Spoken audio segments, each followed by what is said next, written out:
Jako dobro se sjećam kao domaćin večere s porukom. Volim večere, veliki sam fan večere, iako mi ubrane cijeli život. A osobito kad je ovako humana nota u zraku i kad su u pitanju djeca, onda smo svi osobito senzibilizirani. I evo, ovom prilikom zapravo najviše želim zahvaliti svima koji su se odazvali.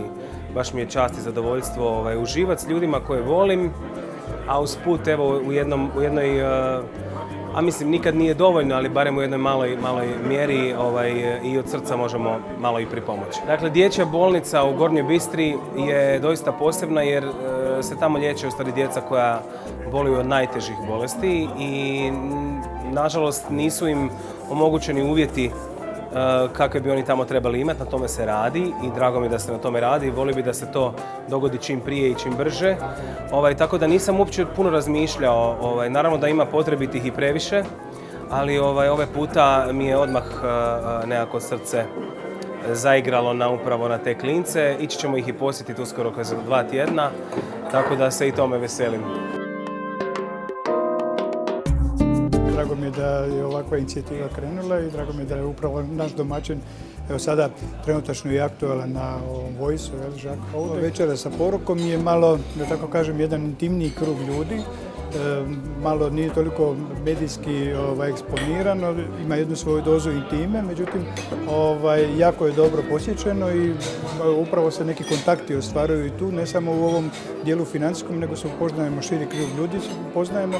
Na kraju krajeva ti ljudi su svi svojom empatijom, odnosno humanošću zainteresirani za pomoć bolnici Bistri.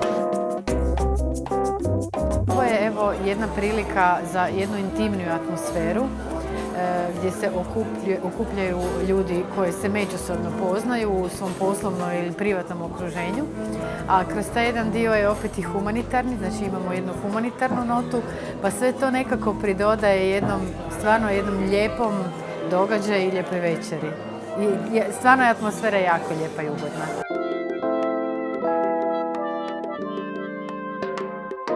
A ima doista oni kojima treba i mislim da je to, ja sam danas imao još 2 obveze, ali sam naravno uopće neupitno došao, a djelomično naravno i zbog toga što je ovakav jedan krasan povod. Jutro dišeće da bregi su spali, a mesec još zajti nište.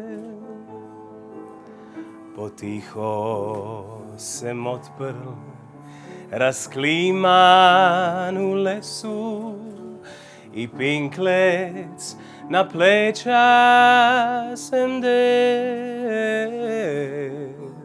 Pomagao jesam, na ovaj način nisam još do sada. Mislim da je to jedan lijep način jer se ljudi druže uz to i možda jedan drugog onda i više motiviramo da možda i više napravimo nego ovo sad. Evo, vaša ideja i domaćina gospodina Žaka, koga neobično cijenim, je prekrasna. I samo tako nastavite dalje. I mislim da ćete naći puno ljudi koji imaju srca, a koji zapravo ne znaju ili nemaju taj moment invencije s kim ga podijeliti.